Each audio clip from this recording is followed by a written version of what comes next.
Thank you, Madam Deputy Speaker. And if there's ever an epitaph for this government, a eulogy for this government, it would be this quote: "I don't accept that the system is in complete crisis. My view, and the data supports that, is that the sector is performing and has performed exceptionally well in the work that it is doing."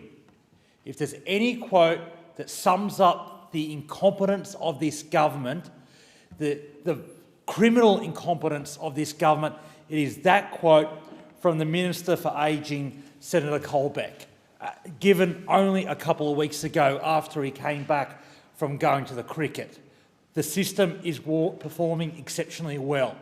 Well, Madam Deputy Speaker, 681 Australians have died in aged care homes since the 1st of January this year. This is the government's view of a system performing exceptionally well. 681 souls taken because of the incompetence of this government. And that's what this government says is a system working well. That is what the member for Higgins presumably means when she says living with the virus. Well, for these 681 Australians, they are no longer living with this virus. And it's tragic, not just because of the impact on those individuals, but the families who have lost loved ones because of the incompetence of this government. The incompetence that has been on display for the last 8 years, but has been well and truly elevated by the COVID crisis. Because in aged care there is nowhere to hide. This Prime Minister is the master of buck shifting, shift blaming. He will blame anyone he can for his own failures. Well, in aged care he can't blame Federation. Aged care is purely a responsibility of the Commonwealth Government. It's purely the responsibility of the Commonwealth Government that 681 Australians have died in aged care homes since the 1st of January this year. 1/4 of shifts have been unfulfilled. There is no enough boosters for both the workforce and the residents of aged care facilities. There is a sad lack of PPE and there is very few rapid antigen tests to be found. This is all at the feet of the Commonwealth Government, a government that has failed every single Australian and their families in aged care facilities. They have failed every single senior Australian who can't get a meal, who can't get a shower, can't find someone to take them to the toilet, and Australians know it. At many street stalls, one of the things I'm most pulled up about is what's happening in aged care. I had a street stall down at Blacksmiths outside the butchers a few weeks ago, and I had a couple come up to me and have a chat.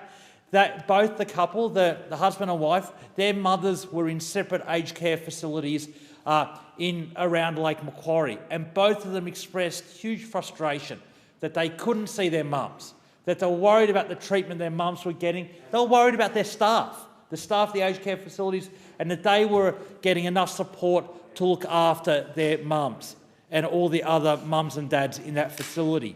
Because the truth is, in this entire COVID crisis, this government has been late. They failed on the national quarantine system, and that's why we had the Ruby Princess disaster that spread to aged care facilities in Sydney in 2000. They were dreadfully late in providing vaccines. It wasn't a race, according to the Prime Minister, and yet again displaying an arrogance completely unrelated to ability. They ignored the oncoming crisis of when they'd open up the economy and did not secure enough rapid antigen tests. All this was foreseeable. All this was predicted by people at the time. This Prime Minister likes to say everyone's exercising 20/20 hindsight. But the truth is, Madam Deputy Speaker, people were warning about every single one of these issues at that time. And what's particularly tragic in the aged care system is that the system was broken before the COVID pandemic. The system was broken. You only have to look at the Aged Care Royal Commission findings, where the title of the entire review sums up this sector: neglect. This government urgently needed to take action on the aged care sector before the COVID pandemic hit. They failed to do that, and what's worse is they piled on with their incompetence in the actual response to the COVID crisis. And what's the result of this, Madam Deputy Speaker? 681 Australians taken before their time this year alone in the aged care sector. So, Madam Deputy Speaker, this motion is really important. Just the ignorance of the government in claiming that all is going perfectly, that the system's performing exceptionally well, demonstrates how out of touch they are with the lived experience of every other Australian.